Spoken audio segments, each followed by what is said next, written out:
Assalamualaikum warahmatullahi wabarakatuh. Perkenalkan, nama saya Rini Royani dari kelas non-reguler semester 3. Mata kuliah Hukum Pidana Lanjutan, dosen Ibu Profesor Dr. Hajah Heni Nur Aini SHMH, Wakil Asisten Dosen Bapak Dr. M. Rendi Aridayandi SHMH. Tugas review pertemuan ke-10 Hukum Pidana Lanjutan tentang perbedaan perbarengan konkursus dan penanggulangan tindak pidana atau residip beserta contohnya serta jurnal tentang penanggulangan tindak pidana atau residip. Perbedaan konkursus dan residip dalam KUHP tidak ditemukan definisinya, tetapi dari rumusan pasal-pasalnya dapat disimpulkan sebagai berikut.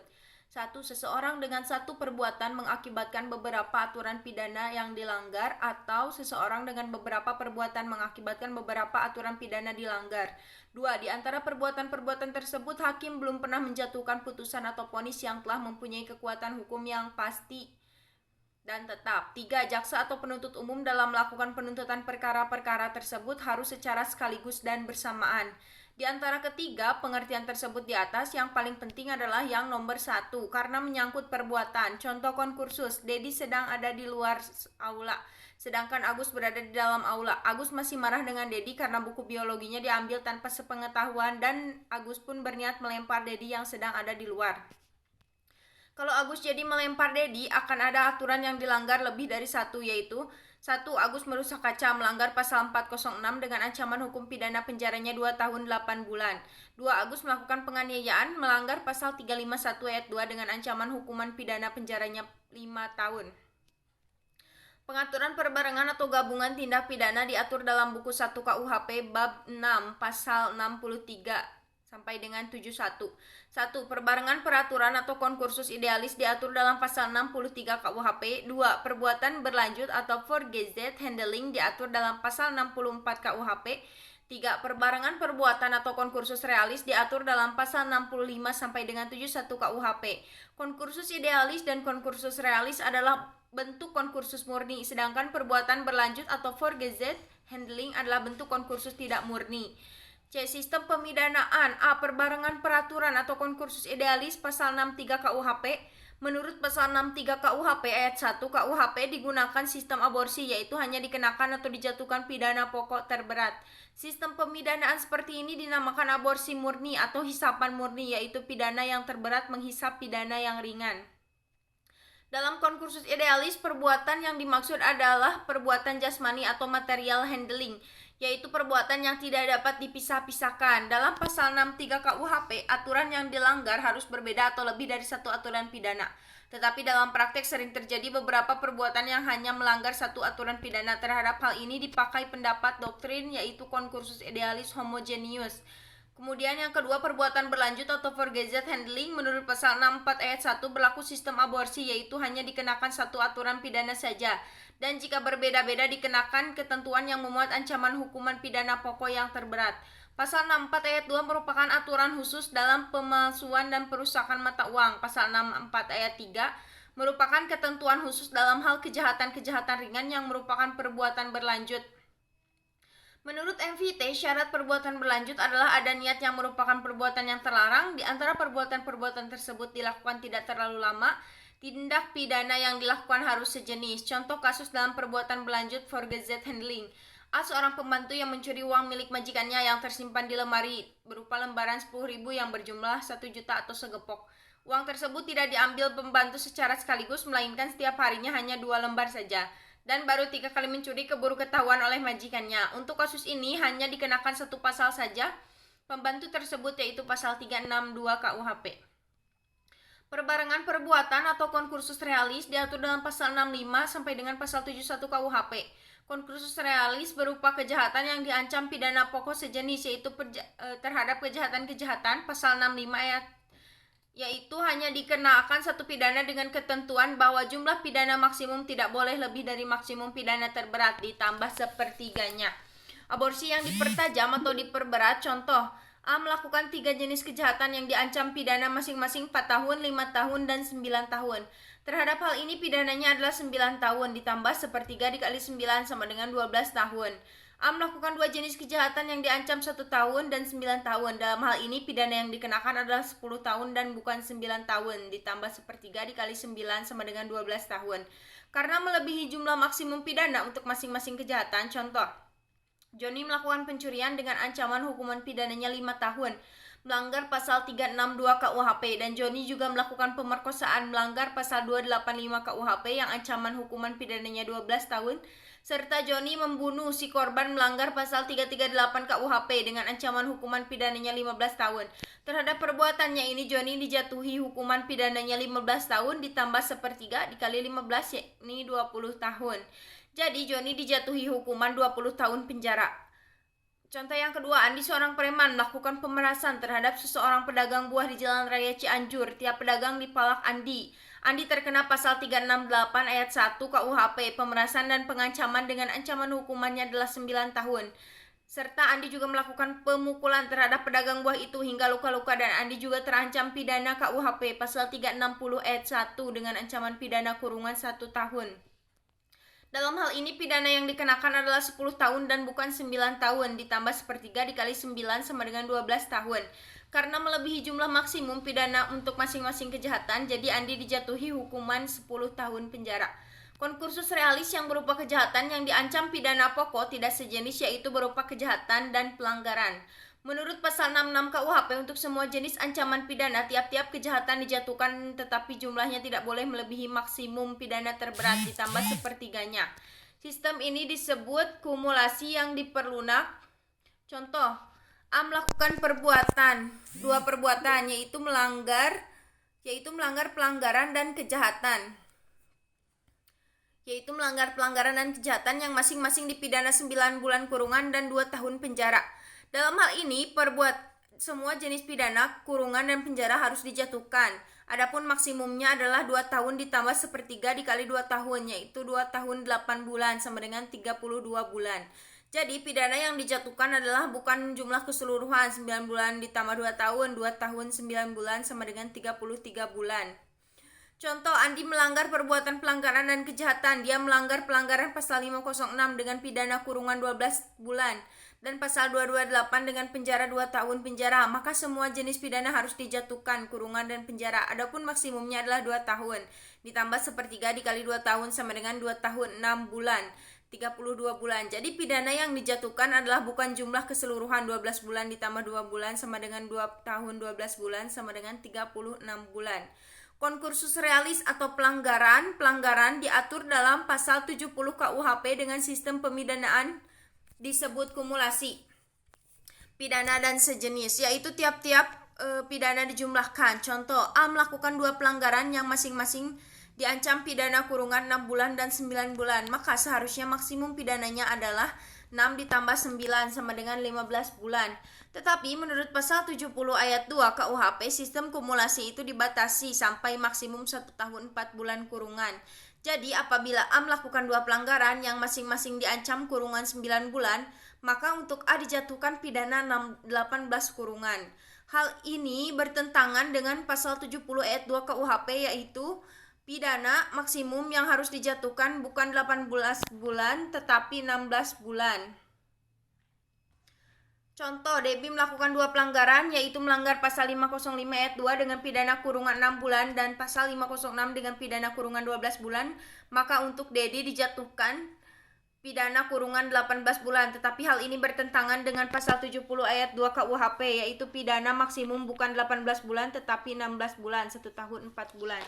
Jadi pidana kurungan Debbie yang dijatuhkan adalah 16 bulan. Untuk konkursus realis, baik yang berupa kejahatan maupun pelanggaran yang diadili, pada saat yang berlainan berlaku pasal 71 KUHP. Contoh, pada tanggal 1 Januari 2007 melakukan pembunuhan, 5 Februari 2007 melakukan pencurian, dan 10 Maret 2007 melakukan pencurian. Dalam hal ini, karena alat bukti belum lengkap, maka perkara yang ke-1 saja pembunuhan yang diajukan ke pengadilan. Terhadap kasus ini, hakim harus berpedoman pada pasal 71 KUHP, yaitu dalam perkara ke-1 jika hakim sudah memutus pidana terberat ditambah sepertiga, maka untuk perkara selanjutnya hakim hanya memutus atau menjatuhkan vonis dengan putusan bersalah saja. Tetapi apabila dalam perkara ke-1 hakim belum menjatuhkan pidana terberat ditambah sepertiganya, maka vonis kedua dapat dijatuhkan pidana terberat ditambah sepertiganya.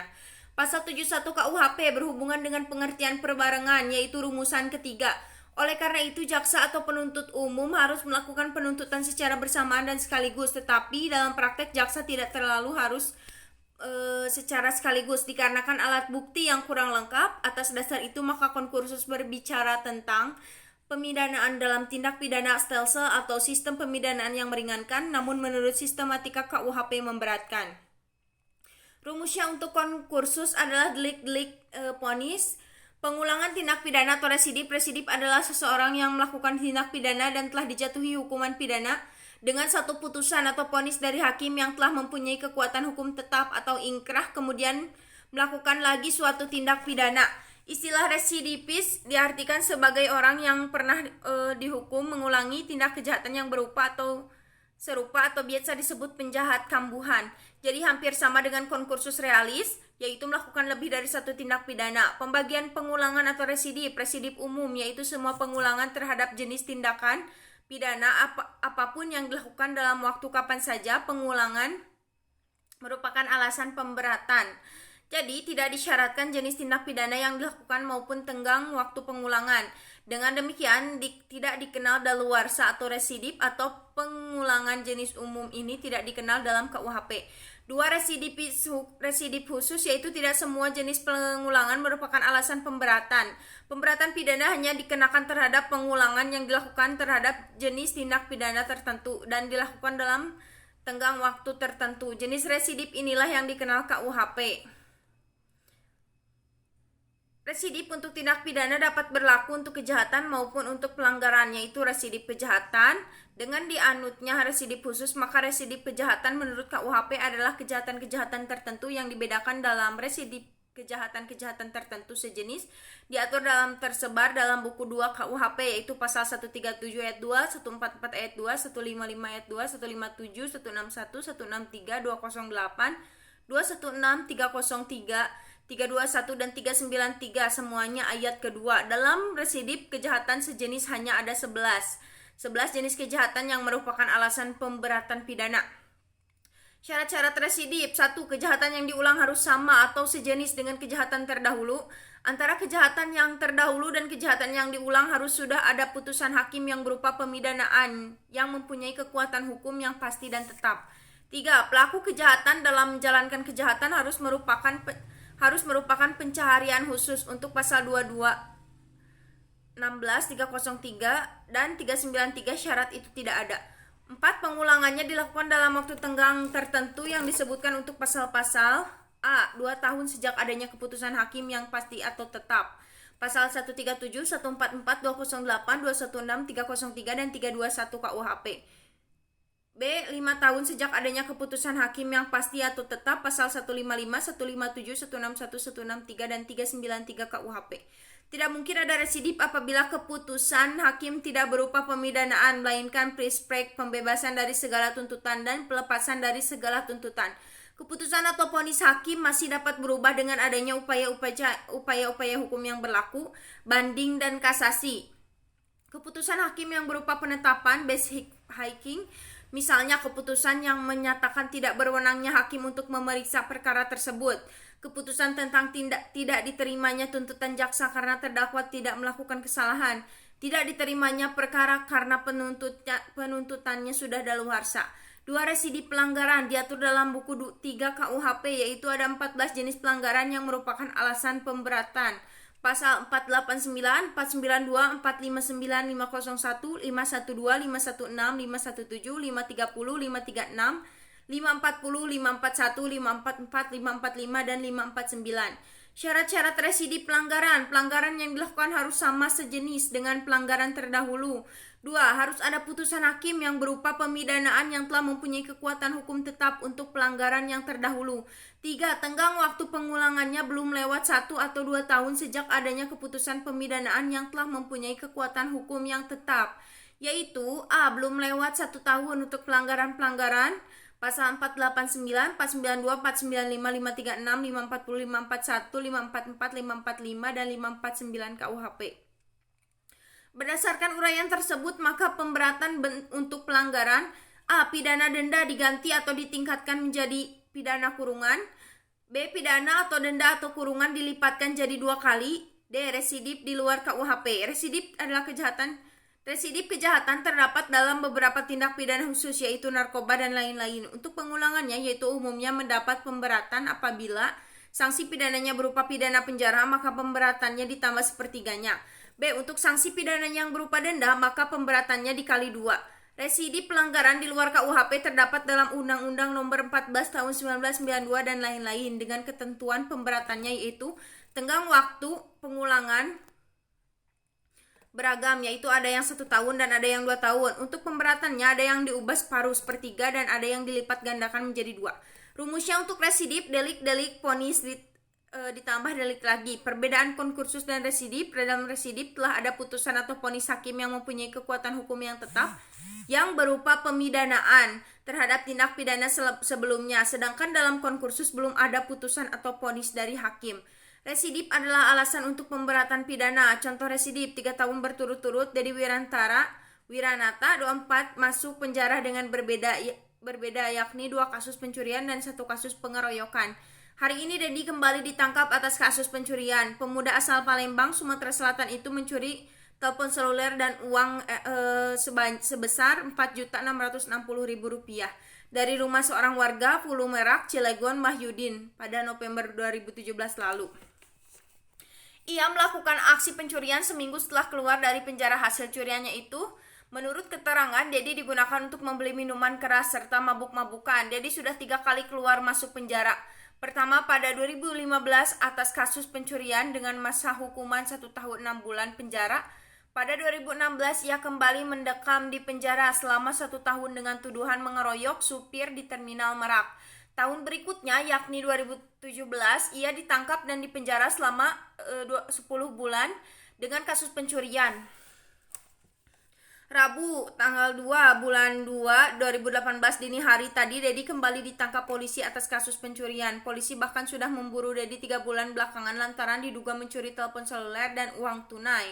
Sementara itu, Kapolsek Pulau Merak, Kompol Arif Kurniawan mengatakan pelaku diakui sebagai residipis kasus pencurian. Pelaku ditangkap di Jombang, Cilegon berdasarkan informasi dari warga. Dengan dasar itu, unit Reskrim Pulau Merak langsung ke lokasi untuk mengamankan pelaku. Volume 7 nomor 2 Jurnal Residip, Jurnal Hukum Pidana dan Penanggulangan Kejahatan, yang diterbitkan oleh Bagian Hukum Pidana Fakultas Hukum Universitas 11 Maret Surakarta.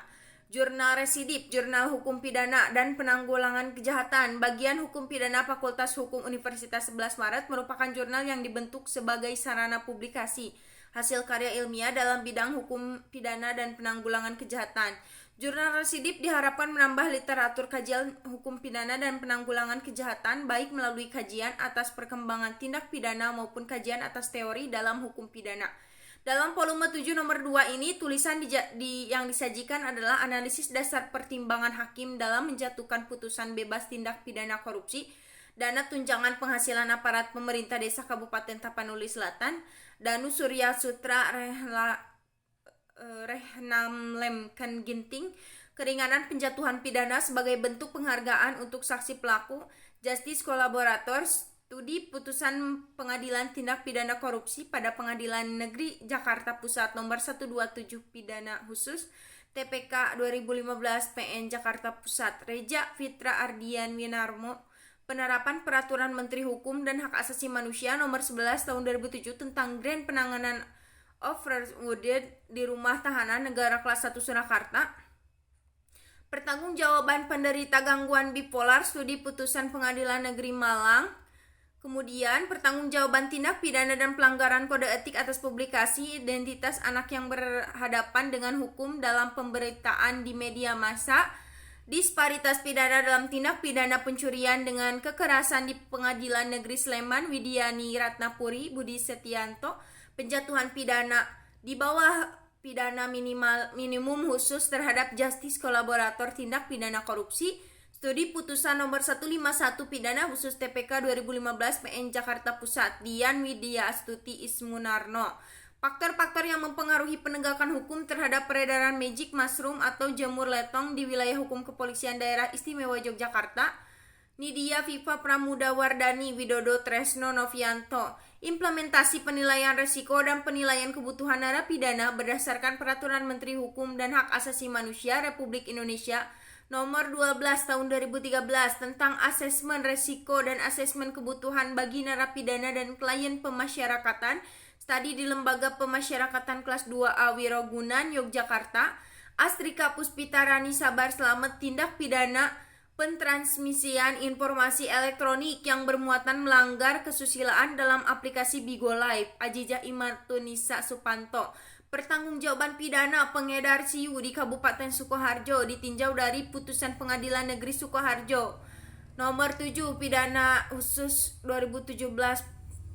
Bunga Arini Rofika Jatmiano Anom Husodo. Diharapkan penerbitan volume 72 ini dapat berfungsi sebagai satu langkah maju untuk menuju kepada pengembangan ilmu hukum pidana di masa depan. Sekian review dari saya. Mohon maaf bila banyak kekurangan. Terima kasih. Wabillahi taufiq wal hidayah. Wassalamualaikum warahmatullahi wabarakatuh.